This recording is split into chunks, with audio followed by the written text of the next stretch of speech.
A'udzu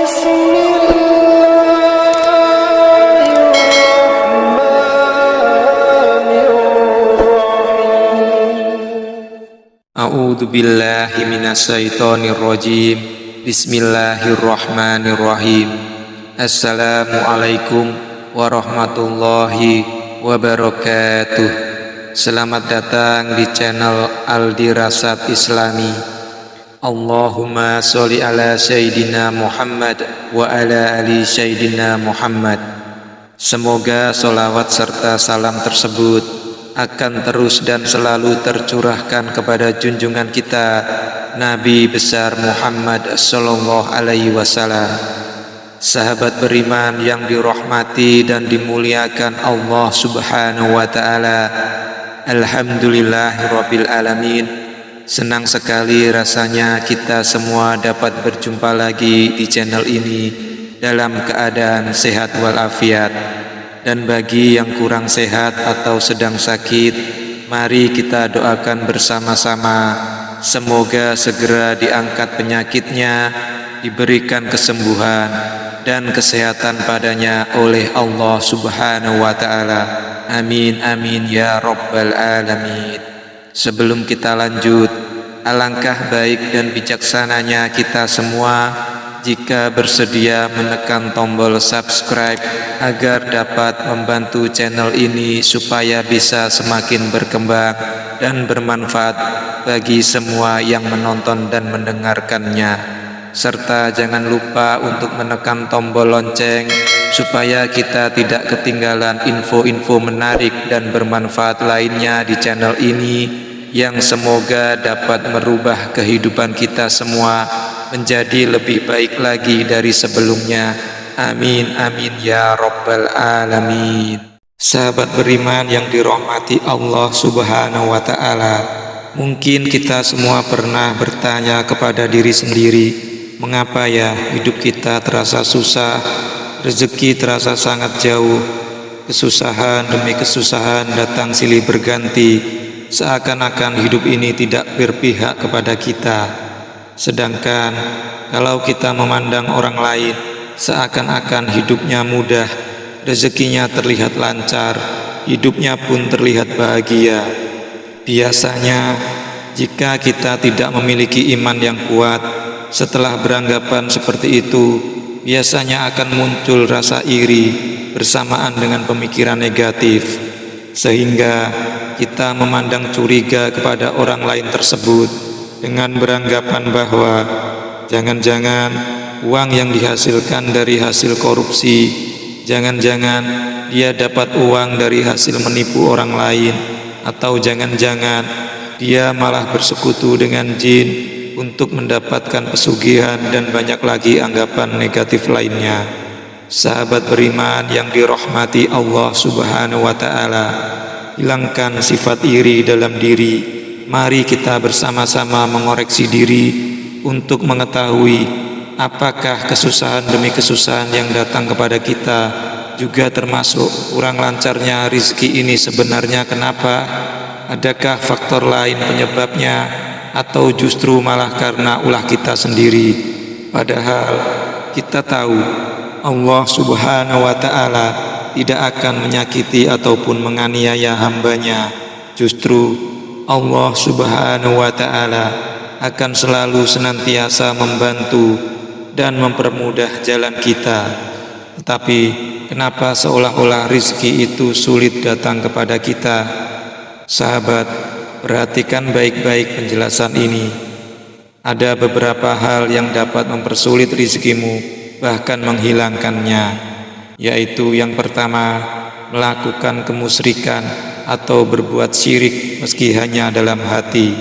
Yang dimaksudkan tadi adalah menyekutukan Allah subhanahu wa ta'ala dengan sesuatu, bisa berupa benda, tempat, manusia, dan lain-lain.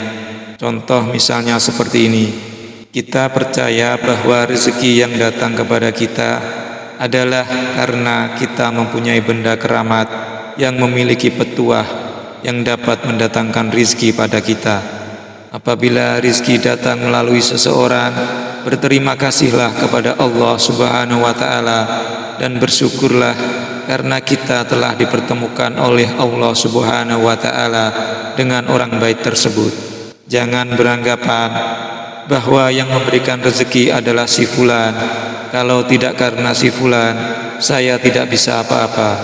Jadi jangan seolah-olah memuja-muja si fulan yang memberikan rezeki kepada kita tersebut. Berterima kasih boleh-boleh saja, asal tidak berlebihan. Yang kedua, sholat yang tidak lengkap atau tidak teratur. Sahabat, yang dimaksudkan itu adalah misalnya hari-hari kita yang belum lengkap mengerjakan sholatnya, atau yang sudah lengkap tapi masih seringkali terlambat mengerjakannya. Hal ini sangat berpengaruh pada kelancaran dan keberkahan rezeki yang kita peroleh. Jika sudah rutin sholat 5 waktu dan tepat waktu pengerjaannya, berusahalah untuk istiqomah. Untuk itu, mulai sekarang, mari kita perbaiki sholat kita agar hidup kita menjadi lebih baik dari sebelumnya. Ingatlah baik-baik sahabat, kualitas sholatmu tidak hanya dapat melancarkan rizkimu, tapi juga menjadi penentu kebaikan dan kualitas kehidupanmu. Lalu yang berikutnya, menyakiti hati kedua orang tua kita. Apabila kita pernah berbuat salah atau mengucapkan perkataan yang menyakiti hati kedua orang tua kita atau salah satunya, maka sekarang minta maaflah setulus hati pada mereka. Tahu kenapa? Karena ridho Allah Subhanahu wa Ta'ala adalah ridho kedua orang tua. Jadi jangan harap Allah Subhanahu wa Ta'ala meridhoi usahamu atau rizkimu jika orang tuamu tak meridhoimu, terlebih lagi ridhonya ibumu. Lalu bagaimana jika orang tua kita telah tiada atau sudah meninggal, sedangkan kita pernah menyakiti hatinya dan belum sempat meminta maaf? Paling tidak, doakanlah mereka dengan doa-doa yang baik dan minta maaflah kepada Allah Subhanahu wa Ta'ala, karena sesungguhnya Allah Subhanahu wa Ta'ala Maha Pemaaf, Pengasih, lagi Maha Penyayang. Yang selanjutnya, memakan harta atau rizki yang bukan hak kita. Contohnya, dalam setiap rizki atau harta yang kita peroleh, ada hak fakir miskin dan anak yatim piatu di dalamnya, yakni sebanyak 2,5% dari keseluruhan harta yang kita miliki. Maka sisihkanlah sebagian penghasilan yang kita dapatkan itu untuk mereka, dan yakinlah, percayalah, insya Allah rezekimu tidak akan habis atau berkurang hanya karena bersedekah. Justru malah akan semakin melimpah dan ditambah oleh Allah Subhanahu wa Ta'ala. Amin amin ya rabbal alamin. Yang berikutnya, berdagang tidak jujur. Hal ini berkaitan dengan kejujuran kita dalam banyak hal. Di antaranya, takaran atau timbangan harus sesuai, jangan menguranginya. Akan lebih baik lagi bila jika kamu memberikan lebih sedikit dari takaran dengan niat bersedekah secara tulus dan ikhlas. Kejujuran dalam bertransaksi jual beli harus dilakukan secara jujur, terutama berat dan kondisi barang harus apa adanya. Yakinlah, jika kita selalu jujur dalam setiap hal, termasuk dalam bertransaksi jual beli, insya Allah rezeki yang kita dapatkan akan barokah dan berlimpah. Yang selanjutnya, jika kita sudah berumah tangga, jangan sampai menyakiti perasaan anak dan istri kita. Menyakiti hati atau perasaan anak dan istri kita bagi yang sudah menikah bisa berdampak sulit atau kurang lancarnya rezeki kita yang akan kita cari. Terkadang bisa juga berdampak pada pekerjaan, diantaranya kurang semangat bekerja atau banyak masalah-masalah yang timbul dalam kerjaan akibat hal tersebut. Maka selalu sayangi dan bahagiakanlah anak dan istri Anda. Insya Allah rezeki Anda akan lancar, berlimpah dan barokah. Yang berikutnya, berbohong atau berdusta. Apapun alasan Anda, berbohong atau berdusta adalah salah satu sifat yang sangat dibenci oleh Allah Subhanahu wa Ta'ala. Terlebih lagi, orang yang kerjaannya suka berbohong atau berdusta, rizkinya pasti sulit. Yang berikutnya, menyalahgunakan jabatan atau kedudukan. Bagi seseorang yang memiliki jabatan atau kedudukan, ingatlah, kalian memiliki tanggung jawab yang berupa jabatan yang dipercayakan kepada kalian. Maka janganlah menyalahgunakannya atau memanfaatkannya, karena itu bisa berdampak merugikan bagi orang lain, terlebih juga bagi keluarga kalian sendiri. Mungkin tidak secara langsung, tapi percayalah, cepat atau lambat kalian akan merasakan dampak yang lebih menyakitkan, bahkan juga bisa mempersulit atau bahkan menghilangkan rizkimu sendiri yang sudah terkumpul karena perbuatan tersebut. Sahabat, enggan berzakat atau bersedekah merupakan sebuah tindakan yang bisa mempersulit rizkimu, bahkan juga akan mengurangi hartamu. Kenapa?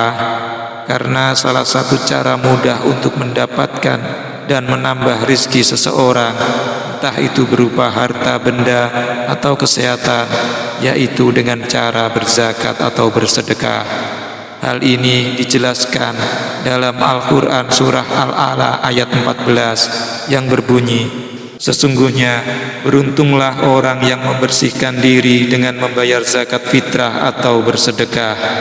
Nah, itu pembahasan kita mengenai hal-hal yang dapat mempersulit rezekimu, terlepas dari kebenaran, keberkahan, dan kenyataannya. Wallahu a'lam bishawab. Terima kasih telah bersedia menyempatkan waktu untuk menonton dan mendengarkan video ini. Semoga informasi yang disampaikan bermanfaat bagi kita semua. Jangan lupa like jika Anda menyukai video ini, dan share ke siapa saja yang menurut Anda cocok dan wajib untuk melihat video ini. Sahabatku sekalian yang dirahmati Allah Subhanahu wa Ta'ala, jangan pernah lelah untuk terus menuntut ilmu dan mengamalkannya dalam kehidupan kita sehari-hari. Mari kita tingkatkan kebaikan bersama, agar ridho Allah Subhanahu wa Ta'ala selalu menyertai kita semua. Amin amin ya rabbal alamin. Sahabat, kita tidak pernah tahu takdir Allah Subhanahu wa Ta'ala itu seperti apa yang akan terjadi, apa yang akan kita perbuat, dan apa yang akan kita dapatkan. Itu semua adalah takdir Allah Subhanahu wa Ta'ala yang menjadi misteri. Kita berjumpa di sini, bisa saja Allah Subhanahu wa Ta'ala telah menakdirkannya supaya kita semua dapat belajar bersama, memperbaiki diri bersama, agar bisa lebih baik lagi dari sebelumnya. Jadi, teruntuk semua yang menonton dan mendengarkan video ini, mari kita manfaatkan channel ini sebaik mungkin, agar menjadikan kita semua semakin dekat dengan Allah Subhanahu wa Ta'ala, agar Allah Subhanahu wa Ta'ala segera memberikan syafaat dan ridhonya pada kehidupan kita semuanya. Amin amin ya rabbal alamin. Sampai jumpa di kesempatan selanjutnya. Salam sejahtera untuk kita semua. Akhir kata saya ucapkan banyak terima kasih bagi Anda semuanya. Wassalamualaikum warahmatullahi wabarakatuh.